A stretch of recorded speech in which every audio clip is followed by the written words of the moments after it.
Boston, Crockett's Victory Garden. Welcome to Crockett's Victory Garden. I'm Jim Crockett. The first thing I want to talk to you today about is petunias. And you can see this window box, which doesn't look too bad. There's still a lot of flowers on them. But if you get a little bit critical, you'll see that the flowers are no longer down here low on the plant. They're right up at the tip. Well, now I'll tell you what I'm going to do. I'm going to cut these plants right back to here. I can save these flowers for cut flowers. But what I want the plants to do is to regenerate from this area so that we'll get abundant new growth. We'll get a bunch of new flowers coming from this area here, which will last all through the season. Don't be afraid of cutting your petunias back like this, and then give them a good feeding of a liquid fertilizer to give them that boost to push them on. It's the way that I like to treat petunias when they get straggly. Well, today we're going to talk about propagating flowering shrubs. We're going to go into the culture of onions. We're going to pick our first tomatoes, and we're going to plant some Chinese cabbage, which takes a very special kind of culture.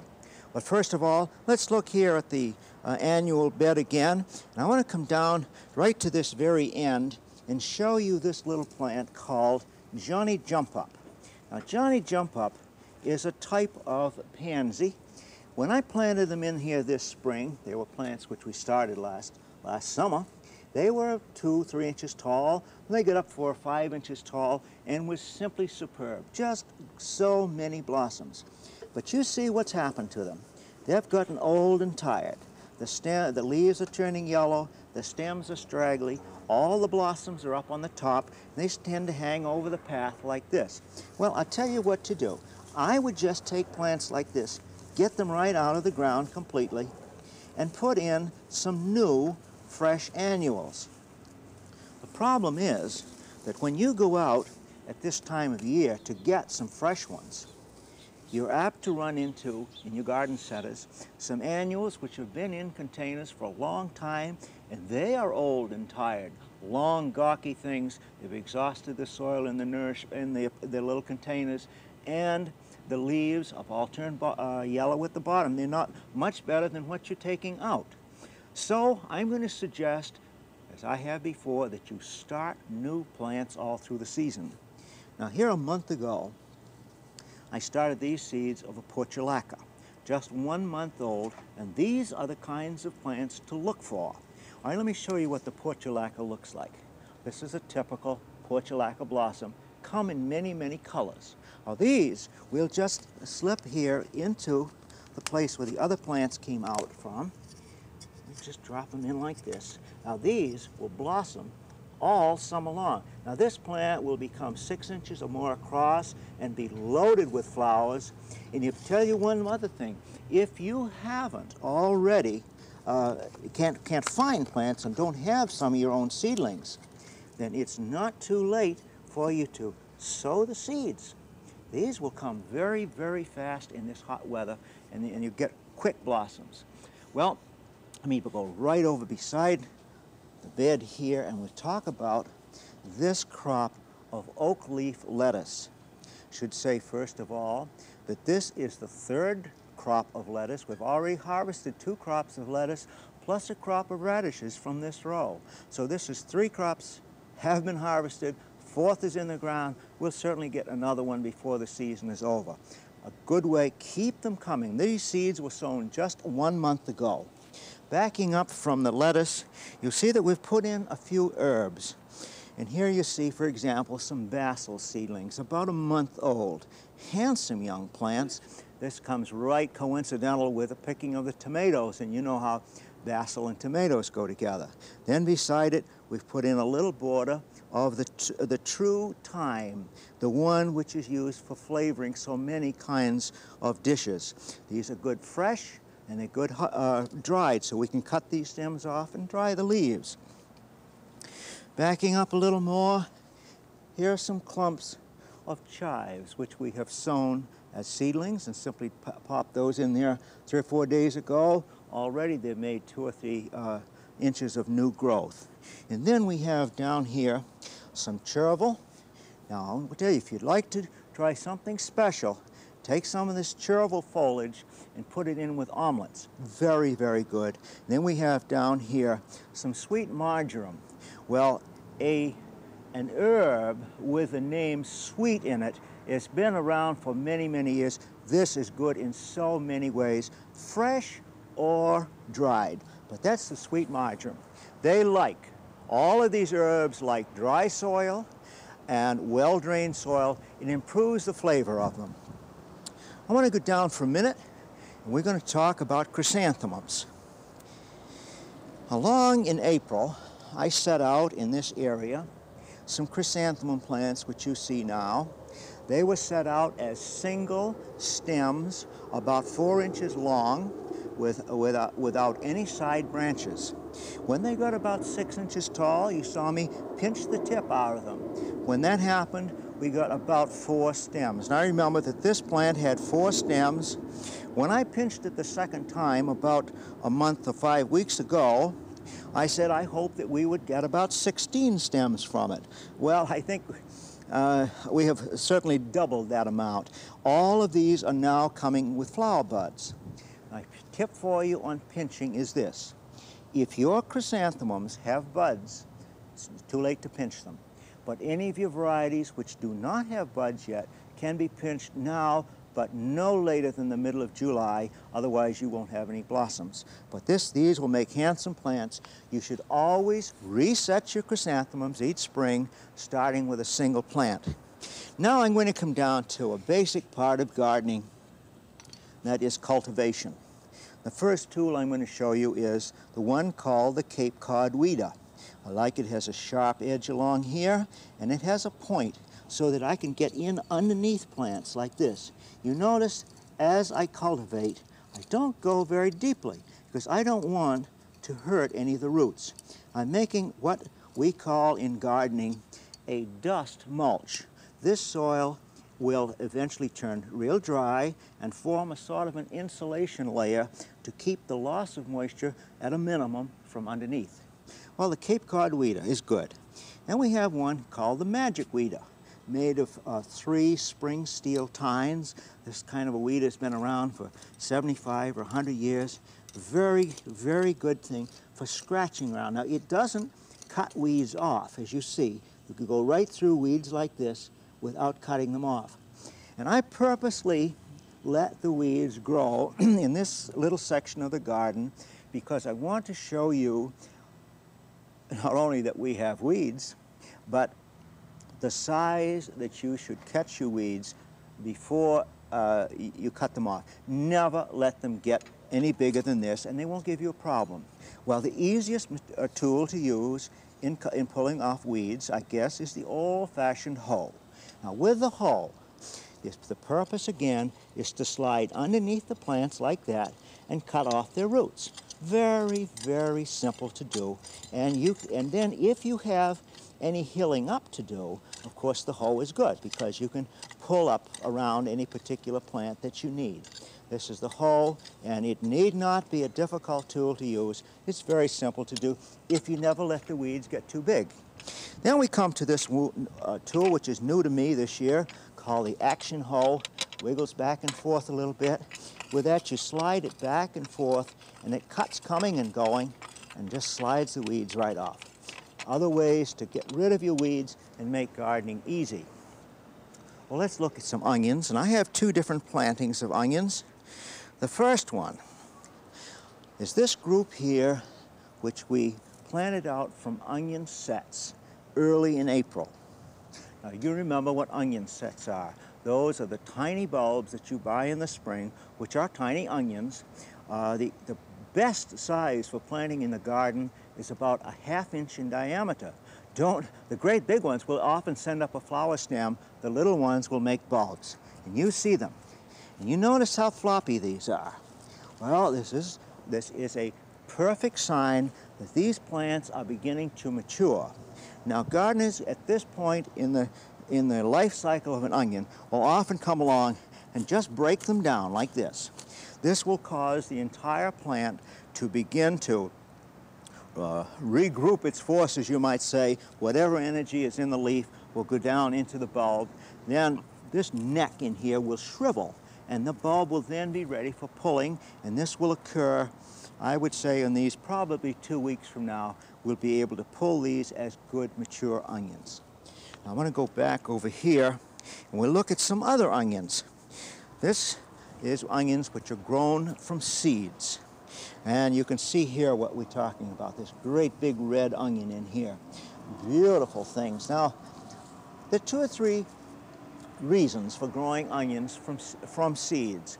One, most of the onions that you get from sets are either white onions or yellow onions. Very few of the red ones will keep through the winter. So we can get this great variety of onions here. Set these seedlings out in April, about as big as blades of grass. They are still upright and strong.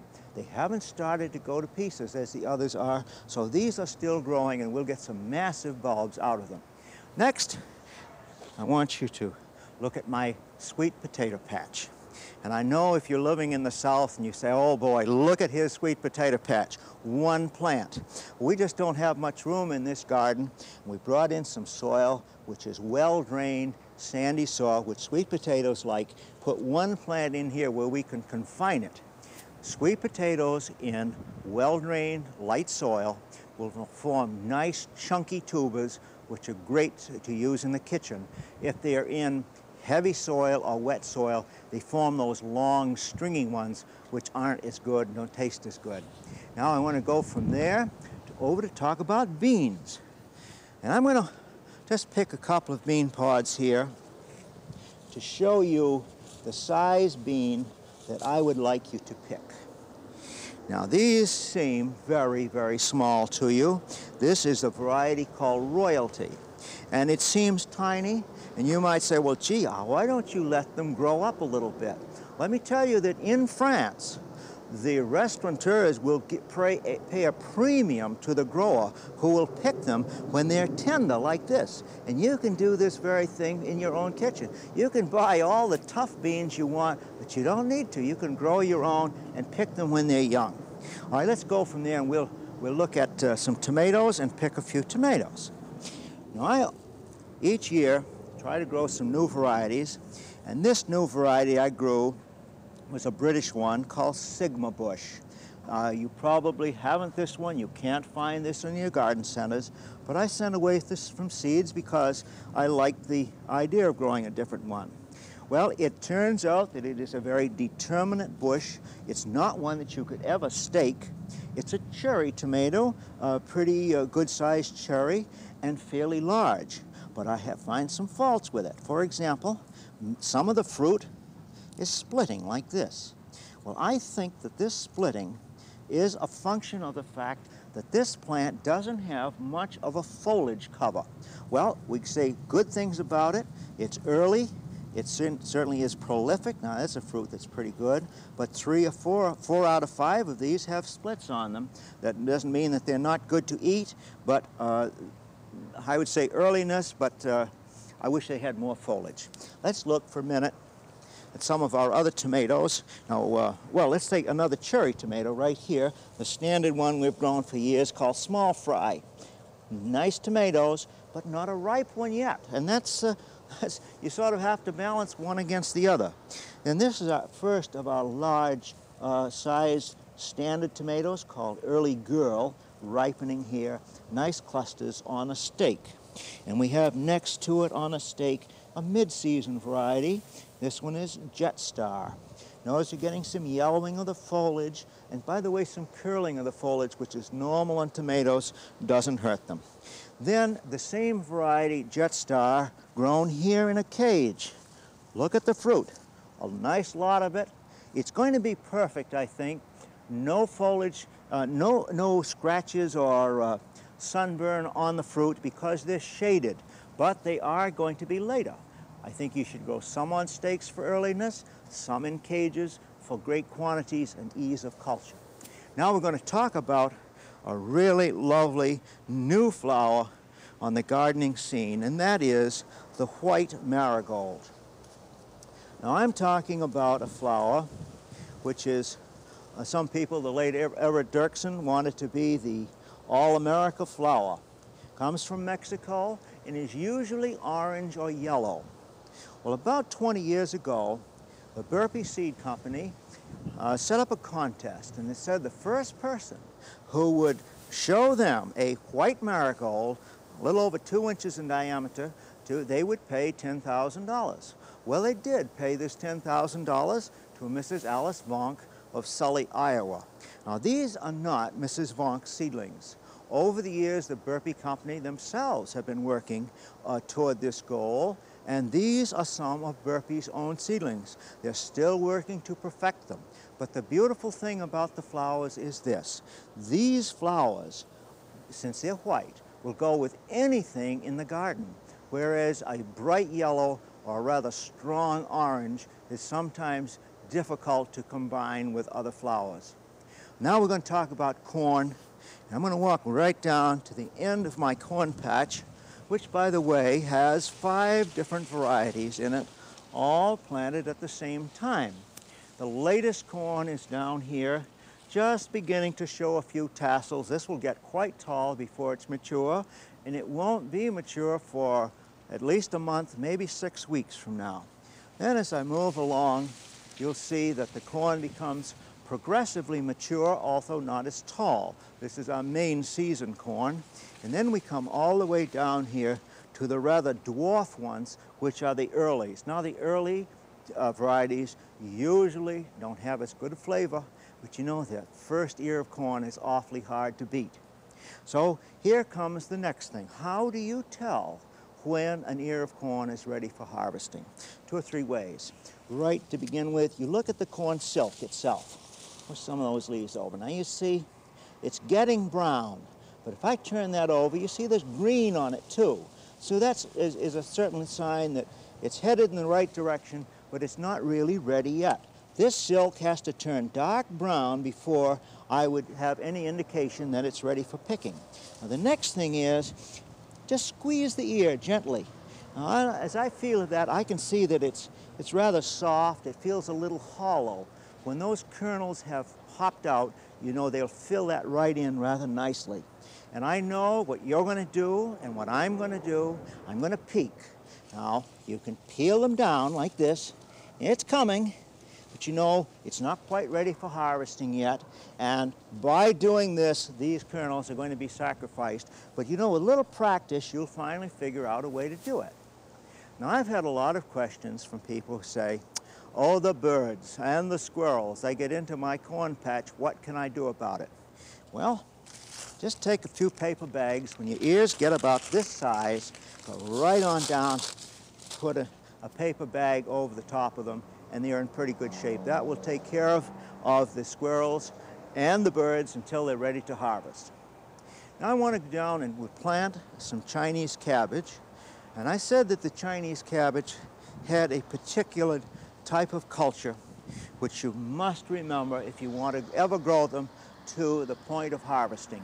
First of all, Chinese cabbage are those that have the long football-shaped heads of very, very succulent foliage, and you get them in the fall. If you plant them in the spring, they'll go to seeds.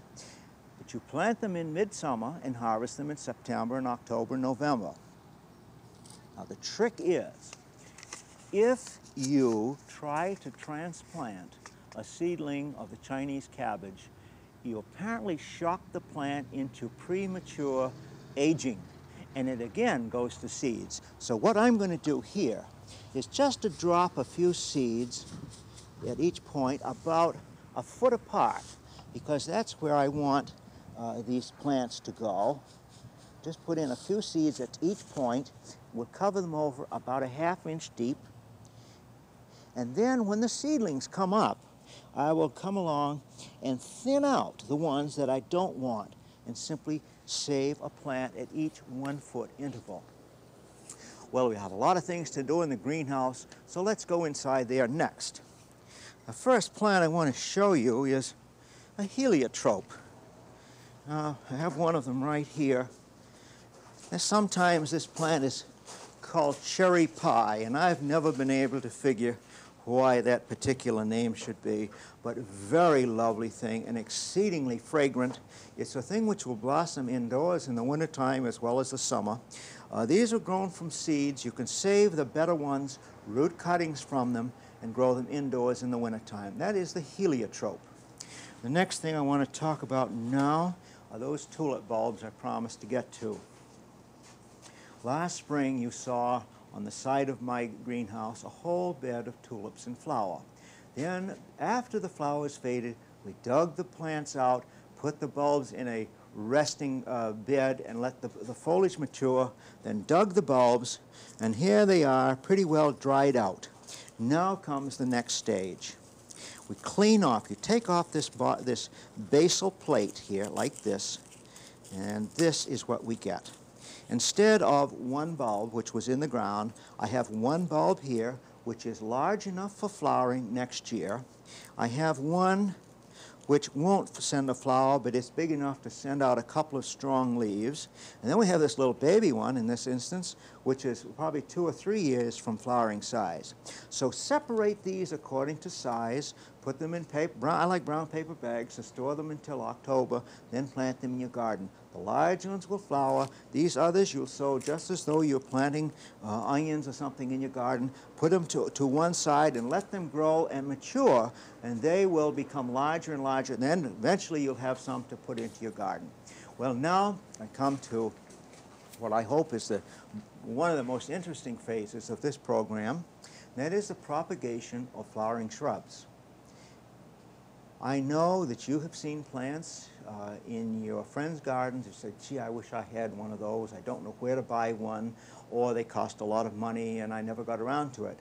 Wouldn't it be nice if you could take a twig from one of those plants and start it and get a plant of your own? You can do it. Now, I brought in today from my garden at home just a few roses, for example, among some of the others. Well, this is a rose which I have been growing in my own garden for close to 30 years, given to me by my uncle. He had started his plant from a cutting out underneath a shrub in his garden. Now we have here a piece of stem. I want something about 4 to 6 inches long. First thing we'll do is to cut the top off, because I don't want that seed pod. Now we have a section with 3 leaves. I'm going to take off the lower leaf completely. Make a new cut about 1/4 of an inch below where that leaf was. Now you can take off the thorns or not. It really doesn't make any difference. But you can peel those off. I'm going to cut back some of the leaves because this cutting is going to be concerned with losing moisture to the atmosphere because the plant has no roots. All right, at this stage we have a cutting ready to be rooted. Now we go to the materials which will cause rooting to occur quickly. Many companies in this country sell a rooting hormone, and they usually sell it in 3 different strengths. And they give you a slip of paper along with this, and on this is listed the plants, and it says, for example, that roses, which root rather easily, can be dipped in this material called just number 1. So we dip this in moisture and stick it in the 1 material. And you see how some of that clings to the stem. And we'll bring that over here on and you see I've already put one of them in here. Take a label or a pencil or something and stick down in the sand, which is just pure, coarse builder's sand. Put that right down in there and firm it in well, and you have a second rose just about ready to go. And we'll put another one in here, and we'll be sure you put a label on these in case the leaves fall off and you wonder what they are. And we can go on over and put this in this container, which is an whole orange crate. It has some peat moss in the bottom of it to hold moisture, and I'm simply going to set these pots in like that. This is another one I've already started. These will go out underneath an apple tree where there is shade. I must remember to water them, but by putting this plastic cover on the top, I help to maintain the humidity. This has some cracks in here, so there is still some good ventilation. But in a matter of several months, they will root. They'll go eventually into the garden. Let me do about one more. Here, for example, I've taken a cutting of a lilac. Now, this is a lovely French lilac. Your cuttings should all be of the current season's growth, neither the very strongest nor the very weakest, the normal growth of a plant. Take off your lower leaves. I would like to save about 4 leaves on here. I'm going to make a cut just below where those leaves came off at a node. I'm going to do this on the lilac. Leaves are quite large. Simply going to cut some of those leaves in half like that, so the plant doesn't have to support quite as much foliage. Again, dip it in a little water. In this instance, it's number 3 that these like, because this is difficult to root. And on the lilac, slide this right in here, and we have a lilac. Now, of course, these will be given. You should give these a good drink of water and keep them moist, and they go into your little container, and away they go. I want to get to a few questions today, if I can. This first one said, rumor has it that certain vegetables, especially beans, will suffer if touched or worked around when wet. Is there any basis for this rumor? Yes, indeed there is, and it applies, I would say, only to beans. But if you work around them, you spread a disease called rust, and it raises havoc with the beans. So let the dew dry off the plants before you work among them. Now, this is a good question for midsummer. I have a woodchuck. Well, this lady doesn't have the woodchuck, but there's one in her yard which is eating cucumber leaves and lettuce. I've tried dried blood with no success. I've put up a chicken wire fence around it and they still get in. Is there anything else I can do to get rid of them? Yes, you can't simply put a fence because they can go underneath it, but you have to bury about 8 inches of that fence in the garden and the rest above the ground. If you get 3 or 4 foot fencing, put 8 or 10 inches underground, the rest above. Your woodchucks will find some other place to go. Now, this is one about dogwood trees. Comes from Derry, New Hampshire. I have a dogwood tree I planted 4 years ago. It is now over 6 feet tall and very green and leafy. However, it has never flowered. Why? Well, it may be still young and at the vegetative growth and without flowers. However, it could be that you're getting flower buds and they're dying in the winter because you're at the very tip of the place where, of the northern range, let's say, of the flowering dogwood. Another one, I didn't pinch the buds off some of my first-year strawberries this year, and the fruit is small, puckered, or dry, and not very sweet. Is this typical of first-season berries? That's why we picked them off, because they don't do well. They want all that strength to go right into the plants themselves. Well, that's all I have time for this week.